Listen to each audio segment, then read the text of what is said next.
नमस्कार। मैं Dhananjay Kumar, the public India में आपका स्वागत है। कल संसद में अखिलेश यादव ने कुंभ पर बड़ा बयान दिया और आदित्यनाथ योगी सरकार को कटघरे में खड़ा किया और कहा कि सरकार जो है आंकड़े सच नहीं बता रही है और ये जो है सनातन धर्म या कहिए हिंदू धर्म अवलंबी जो हैं, जो आस्था वाले लोग हैं, उनके साथ धोखा हो रहा है। सरकार ऐसा करके गलत काम कर रही है और अगर मैं झूठ बोल रहा हूं तो प्रधानमंत्री अभी बयान देंगे, मैं जो है इस्तीफा देने को तैयार हूं। और अखिलेश यादव ने बड़ा ही तेज हमला किया है योगी आदित्यनाथ पर और कहा कि जो इंतजाम करने की बात कही गई थी कि 100 करोड़ लोगों के लिए इंतजाम किया है, वो आयोजन जो इंतजाम किया उसका जो है भेद खुल गया और सरकार जो है अपनी कमी छुपाने के लिए आंकड़ों को छुपा रही है। और उन्होंने कहा कि अखिलेश यादव ने बड़ा विस्तार से बताया और कहा कि जिस तरह से छिपाया जा रहा है वो अपराध है। योगी सरकार यह बताए कि उसने मौत के आंकड़े दबाए छिपाए क्यों। महाकुंभ में भाजपा की डबल इंजन वाली सरकार फेल हो गई, इसलिए महाकुंभ की जिम्मेदारी सेना को सौंपी जाए। महाकुंभ में सभी व्यवस्थाएं सेवा सेना के हवाले कर देनी चाहिए। उसके बाद अखिलेश ने यह भी कहा कि प्रयागराज में गंगा किनारे शव पड़े थे, ऊपर से फूल बरसाए जा रहे थे। ये शर्मनाक बात है। जेसीबी से शव हटाए गए, योगी सरकार बताए कि वे शव कहाँ हैं, कितने लोग मारे गए हैं। महाकुंभ में हुए हादसे के लिए जिम्मेदार लोगों पर कार्रवाई क्यों नहीं की गई। उन्होंने ये भी कहा कि सरकार लगातार बजट के आंकड़े दे रही है, कृपया महाकुंभ में मरने वालों के आंकड़े भी दें। मैं मांग करता हूं कि महाकुंभ की व्यवस्थाओं के बारे में स्पष्टीकरण देने के लिए सर्वदलीय बैठक बुलाई जानी चाहिए। महाकुंभ आपदा प्रबंधन और खोया पाया केंद्र की जिम्मेदारी सेना को सौंपी जाए।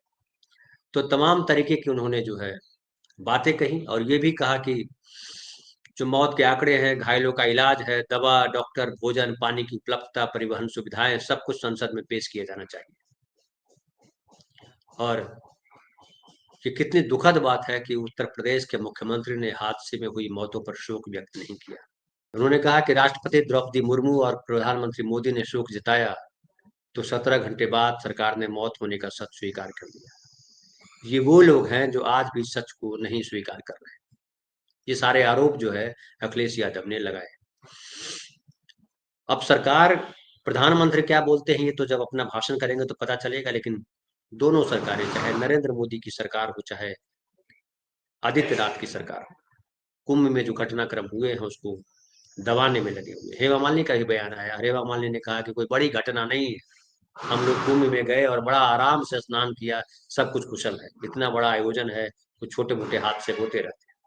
उपराष्ट्रपति ने कहा कि जो है, आपको हमने बताया भी था और आपने देखा भी होगा कि उपराष्ट्रपति ने कहा कि जिस तरह का इतना भव्य आयोजन हुआ और अमेरिका की जितनी आबादी है उतने लोग कुंभ में स्नान कर चुके, तो ये बहुत बड़ा सफल आयोजन रहा और आदित्यनाथ जी को हम साधुवाद देते हैं। इन सब बयानों से पता चलता है कि केंद्र सरकार की मंशा क्या है, केंद्र सरकार किस तरह से योगी आदित्यनाथ को बचाने में लगी हुई है। अब योगी आदित्यनाथ ने भी पलटवार किया है अखिलेश यादव पर, और योगी आदित्यनाथ का बयान पढ़िए, सुनिए, तो आपको लगेगा कि कितनी निर्लज्जता से अपने आप को बचा रहे हैं योगी आदित्यनाथ। उन्होंने कहा कि ये जो खड़गे साहब हैं और जो अखिलेश यादव हैं, दोनों ने सनातन धर्म के खिलाफ सुपारी ले रखी है और ये महाकुंभ को लेकर के झूठ फैला रहे हैं। और ये पहले दिन से ये लोग चाहते थे कि महाकुंभ में कोई अनहोनी हो। और इन्होंने कहा कि जो सपा चीफ जो है यानी अखिलेश यादव जो है वो झूठ का रिकॉर्ड बना रहे हैं। अखिलेश का चरित्र सनातन विरोधी है। महाकुंभ की घटना पर शरारती तत्व झूठ फैला रहे हैं और खड़गे साहब का बयान भी जो है वो झूठ फैलाने वाला है। और उन्होंने दावा किया कि शरारती तत्व चाह रहे थे कि घटना और ज्यादा बड़ी हो जाए। उसके अलावा उन्होंने कहा कि जो है अखिलेश यादव जैसे लोग 12 बजे उठने वाले हैं, इनके कार्यालय जैसा वक्तव्य बना कर देते हैं, यही वो लोग पढ़ते हैं। ये लीडर नहीं रीडर है। ये अपनी जगह हसाई कराते हैं। अभी तक प्रयागराज महाकुंभ में लगभग 38 करोड़ श्रद्धालुओं ने स्नान कर दिया है। और इन्होंने कहा कि जो जिम्मेदार लोग हैं इस भगदड़ के पीछे, किसी भी कीमत पर बख्शा नहीं जाएगा। आपने बीते सालों में यूपी में अपराधियों का हश्र क्या हो रहा है, ये देख ही रहे हो। तो जो योगी आदित्यनाथ ने जो बयान दिया है, उससे साफ लग रहा है कि योगी आदित्यनाथ अपनी जवाबदेही स्वीकारने को तैयार नहीं है। वो नहीं बताना चाहते हैं कि हाँ, हमने गलती की। कुंभ के लिए, कुंभ की भगदड़ में जो लोग मारे गए, खुद आदित्यनाथ ने जो है दिन में जो बयान दिया था उसमें छुपाया और कहा कि सिर्फ घायल हुए हैं, गंभीर रूप से कुछ घायल है। फिर शाम में वो रोए और बताया कि कुछ लोग जो है उनकी मृत्यु हुई है। और जो प्रशासन है उसने कहा कि 30 लोगों की मृत्यु हुई। और इसको लेकर के अभी मुक्तेश्वरानंद ने भी आड़े हाथों लिया आदित्यनाथ का और उनका इस्तीफा मांगा और कहा कि संतों को झूठ बताया गया। क्या योगी आदित्यनाथ जी कहेंगे कि अभी मुक्तेश्वरानंद भी जो शंकराचार्य है ज्योतिष पीठ के, वो भी झूठ फैला रहे हैं? उन्होंने तमाम बयान दिए और कहा कि ये आदित्यनाथ इसके लिए जवाबदेह है। और वीआईपी व्यवस्था जो आपने की, ये भी कहा कि संतों से सच छुपाया और जो मृतक थे उनके बारे में बताया नहीं, और हमने स्नान किया और पाप हुआ, हमारा भोजन जो है दूषित हुआ। क्या आदित्यनाथ शंकराचार्य को झुठलाएंगे? हालांकि उनके भक्त जो है, जो ट्रोलर है, अभी मुक्तेश्वरानंद को गालियां दे रहे हैं, उनके खिलाफ बयानबाजी कर रहे हैं।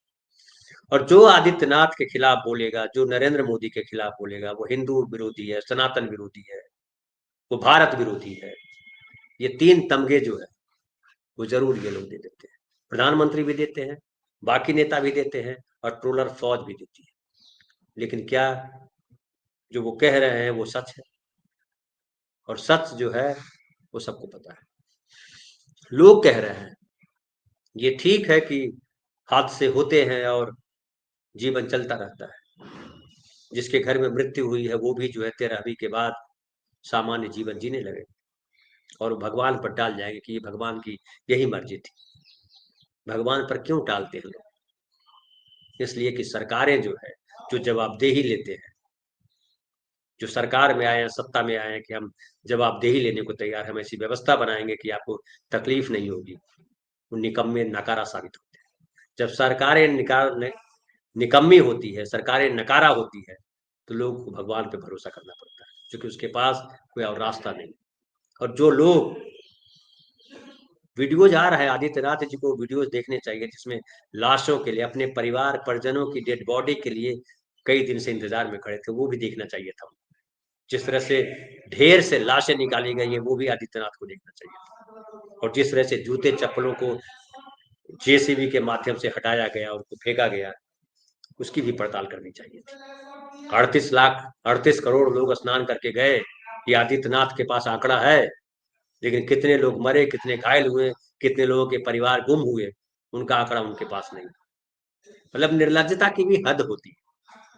आप योगी हो, आप मुख्यमंत्री की कुर्सी पर, लेकिन आप दोनों की गरिमा को ध्वस्त कर रहे हैं। सनातन विरोधी कह देने से, धर्म विरोधी कह देने से किसी को, आपके जो आपका जो निकम्मापन है, आपने जो कर्तव्य नहीं निभाया, आपने कर्तव्यहीनता जो आपकी है, वो थेथराइज से खत्म नहीं हो सकती है। उसको कोई नहीं कहेगा बहुत महान काम। और ये जो शरारती तत्व ने किया है, ये तो संसद में बोल चुके रविशंकर प्रसाद भी कि साजिश है, साजिश की बू आ रही। आपके जमाने में कोई दुर्घटना हो तो कोई दूसरा साजिश करता है, और दूसरे के जमाने में जब दुर्घटना हो तो सरकारें दोषी होती है। ये नैरेटिव जो है कब तक चलाएंगे आप लोग? देश के जो नागरिक हैं उनको ये समझ में आ रहा है, सिर्फ जो है मीडिया की कलाबाजी है। क्योंकि मीडिया आपके हाथ में, हिंदू धर्म के नाम पर आपने लोगों को जो है या तो डरा रखा है, या आपने जो है उनको गुमराह कर रखा है। लेकिन एक बात ध्यान रखिए, गुमराह हुए लोग भटक करके वापस सही रास्ते आ जाते हैं, और जो जो भटकाने वाले लोग हैं अक्सर फिर दलदल में फंसते हैं। और आप लोग जो कर रहे हो सरकार के आसन पे बैठ करके, वो सरकार और भगवान और धर्म तीनों के प्रति जो आम आदमी की आस्था है उसको धूल दूषित कर रहे हैं। आप लोग ऐसा गुनाह कर रहे हैं जिसको सदियों जो है हिंदू धर्म के मानने वाले लोग भी माफ नहीं करेंगे। आज आप सत्ता में है तो अनाप शनाप बोलेंगे, मीडिया आपका जो है हामी भरेगी, आपके तमाम संत जिनको आपने संत बनाया हो उसमें ज्यादातर जो है वो कथा सुनाने वाले कथावाचक है। और कथावाचक कितने बजे धर्मज्ञ है, वो आसाराम बापू, राम रहीम, इन सबको देख करके पता चलता है। और धीरेन्द्र शास्त्री ने जो बयान दिया आपके बचाव में, तो के साधुओं की फौज जो है ये जिम्मेदारी लेती है कि हम सबको मोक्ष दिला रहे हैं। क्या जो अकाल मृत्यु हुई जो लोगों की आपकी कुव्यवस्था की वजह से, उनको वाकई मोक्ष मिला, इसका कोई प्रमाण पत्र देंगे आप? है आपके पास किसी संत में इतनी क्षमता कि वो बता सके कि हाँ मोक्ष मिला और कहाँ बैठे हुए? ये जो मोक्ष की परिकल्पना है इसको भी आपने खराब किया। जो सनातन धर्म कहते हैं या जिसको जो हिंदू धर्म कहते हैं, इसकी जो गंभीरता है, इसका जो तत्व है, ये आडंबर और ढोंग और सत्ता पे पहुंचने के लालच में आपने जो खड़ा किया है आडंबर हिंदू धर्म के भयंकर खिलाफ। और हिंदू धर्म का सबसे बड़ा नाश आरएसएस ने किया है और अब बीजेपी के लोग कर रहे हैं। इसमें जिस तरह से गृह मंत्री को नहलाया जा रहा था, क्या वो हिंदू धर्म कहता है? जिस तरह से आपने जो है वीआईपी लोगों के लिए अलग ट्रीटमेंट, उनके लिए अलग स्नान करने का स्थान, और आम आदमी के लिए कोई व्यवस्था नहीं, उसको आप कहते हैं कि आप धर्म है? ये धर्म था आपका? आदित्यनाथ जी, आपको नींद कैसे आती है ये भी सोचने का विषय है। कोई भी गैरत वाला आदमी जो है उसको नींद उचट जाएगी। हम तो नहीं कहीं व्यवस्था में थे और न कहीं और है, हम तो सामान्य व्यक्ति हैं। लेकिन जिनके लोग मारे गए, मैंने रोते बिलखते लोगों को देखा है। जो गरीबों के घर में लोग मरते हैं तो उनका कमाने वाला चला जाता है, उनका भविष्य चला जाता है। जिनके घर के युवा मारे गए, जिसकी माँ मारी गई, जिसकी बेटी मारी गई, जिसका पिता मारा गया, आपके 25 लाख के मुआवजे से उनकी भरपाई नहीं हो पाई। अगर 25 लाख के मुआवजे से भरपाई होती तो फिर राष्ट्रीय शोक क्यों रखते हैं किसी व्यक्ति के मारे जाने पर? किसी को शहीद का दर्जा क्यों देते हैं? और ये जो राजनीति है आपकी, विपक्ष पे आरोप लगा देना आसान काम।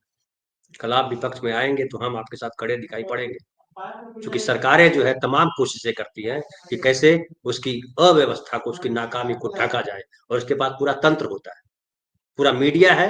आपने तो मीडिया को पूरे कब्जे में कर रखा है, आप पैसे भी बांटते हो उन्हीं लोगों, लेकिन कोई देखे नहीं, या देखे अल्लाह देख रहा है। ये जो गीत है, भगवान सब देखता है, वहां सब दिखाई पड़ता है। आपने क्या अच्छा किया, क्या बुरा किया, वो सब दिखाई पड़ता है। आम आदमी को भी दिख रहा है, आपको भी दिख रहा है, लेकिन आप देख करके भी उसको जो है छुपाना चाहते हो। तो इसका हिसाब जो है समय के पास है, और जिसका हिसाब आपके पास नहीं है उसका हिसाब समय के पास है। बहरहाल बहुत बहुत धन्यवाद।